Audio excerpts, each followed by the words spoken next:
Nos tempos atuais, o namoro pode parecer um hábito natural do nosso amadurecimento, mas na realidade, o namoro existe há muito pouco tempo. E como podemos observar em outros comportamentos sociais, o namoro também passa por muitas mudanças ao longo do tempo. Um dos períodos mais significativos para analisarmos como era o namoro é a Era Vitoriana, cheia de regras e manuais de conduta, que devido à grande influência do Império Britânico se propagaram em várias partes do mundo, inclusive aqui no Brasil. Antes de irmos para o vídeo, quero dar um recadinho aqui, rapidinho. Você pode fazer parte e estar ajudando o canal através do Clube de Canais. Basta se tornar um membro, clicando no botão Seja um Membro aqui embaixo desse vídeo. Em troca você nos ajuda a manter e melhorar o canal, e além disso ganha algumas recompensas. Também tem nossa campanha no Apoia-se. E outra forma de ajudar o canal é comprando nossas camisetas na Noctu Store. Já viu a camiseta lindona da Joana d'Arc? Essa é a mais recente. Tem também a da Maria Antonieta e a das 6 esposas do Henrique VIII. Dá uma olhada lá no site, você vai ajudar o canal e ficar bem estiloso. O link do Apoia-se da loja está aqui no comentário fixado. Então é só esses os recadinhos, bora lá pro vídeo.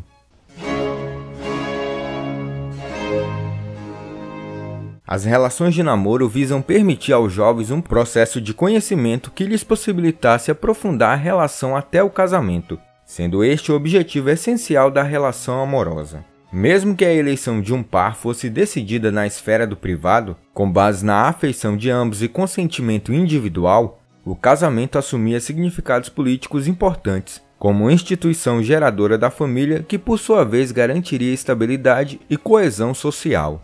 A trajetória da relação amorosa até o casamento passava por duas etapas, o namoro e o noivado oficial. O namoro era uma fase mais fluida, quando a relação ainda encontrava-se numa fase que não foi formalmente reconhecida pela família da namorada, e o pedido de casamento ainda não foi formalizado em um noivado.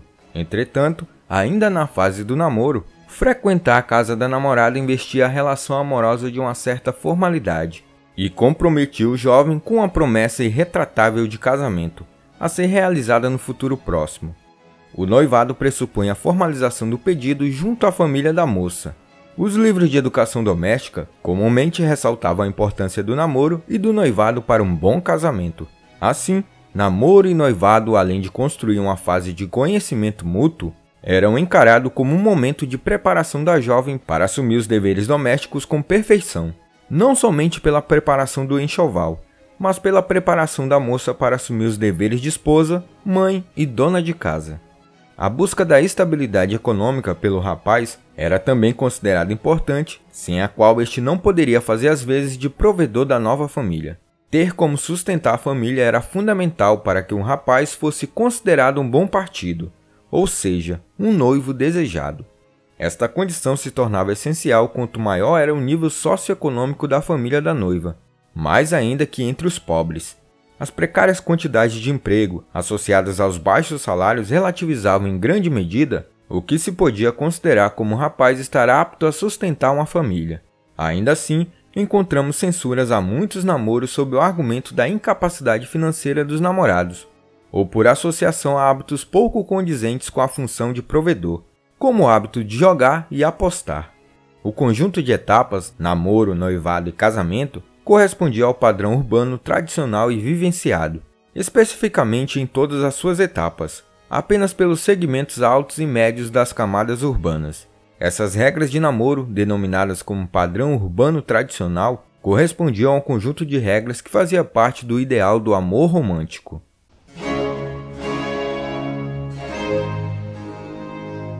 O amor romântico, alicerçado na atração mútua, na simpatia, na correspondência afetiva e no consentimento individual, viria a substituir, tanto na Europa do século XVIII como no Brasil do século XIX, as antigas estratégias de casamento feitas por alianças econômicas ou políticas, por uma aliança baseada na colaboração e ajuda mútua, associando pela primeira vez a presença de amor à liberdade de escolha do cônjuge. No final do século XVIII e início do século XIX, observou-se o surgimento do chamado amor romântico, que conectava-se diretamente com os ideais de liberdade e autorrealização, com a valorização de emoções. Era uma forma de relacionamento em que a compatibilidade psicológica era essencial, sendo que considerava-se que um par contemplava o outro, privilegiando-se o amor sublime em detrimento da sexualidade, relegada a um segundo plano. Os homens, no entanto, buscariam a realização sexual fora do casamento, através da relação com amantes e prostitutas. Junto com o amor romântico, também aparece uma maior definição do papel da mulher e do homem no relacionamento. Eles não tinham a mesma vocação, e essa diferença é que fazia a felicidade de cada um. O homem nascera para mandar, conquistar, realizar. O despotismo, antes privilégio dos monarcas, passa a ser do marido dentro de casa. A mulher, por sua vez, nascera para agradar, ser mãe e desenvolver certo pudor natural. A era vitoriana fez com que a sexualidade passasse a ser relacionada à excreção, como algo impuro e repulsivo. O amor era dessexualizado, de forma que o homem deveria controlar seus impulsos inferiores, enquanto considerasse que as mulheres, exceto prostitutas, não possuíam desejos sexuais. O ideal feminino era o da mãe pura, sem atrativos sexuais, imaculada e impecável, cujo amor era capaz de espiritualizar o homem. Durante a era vitoriana, o amor romântico passou a ser visto como o principal requisito para o casamento, e cortejar tornou-se ainda mais formal, quase uma forma de arte entre as classes superiores. A própria Rainha Vitória é um exemplo desse amor romântico.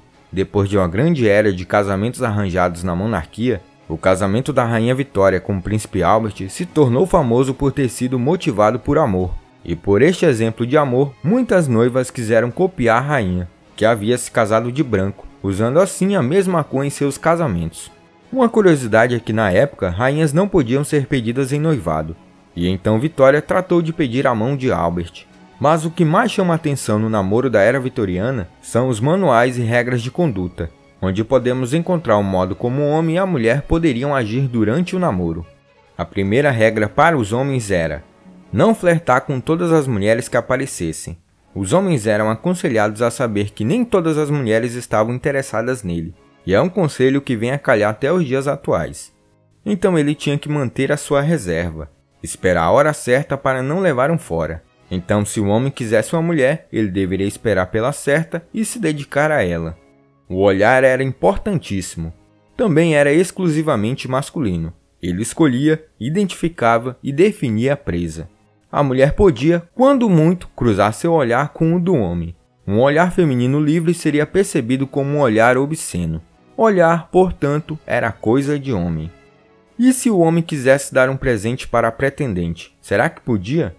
Ele até poderia dar, mas nunca, em hipótese alguma, uma mulher deveria aceitar o presente, pois aceitando o presente significava que a mulher aceitaria o coração do amado.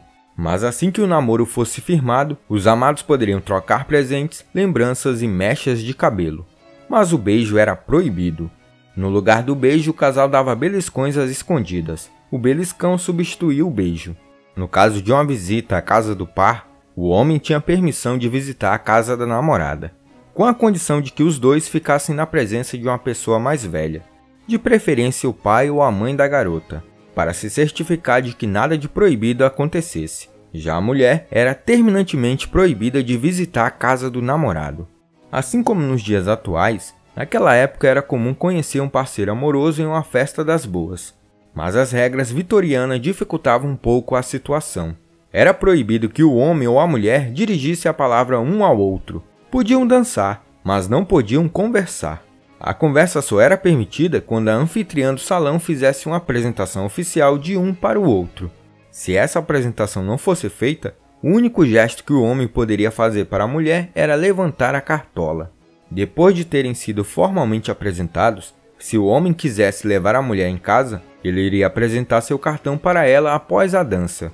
No final da noite, a mulher iria escolher entre suas opções aquele que seria o seu acompanhante. Ela iria notificar o sortudo, dando-lhe o seu próprio cartão, solicitando que ele a acompanhasse até a sua casa. Os manuais também deixavam claro que um homem não pode brincar com os sentimentos de uma mulher. Ele não deveria cortejar apenas por esporte.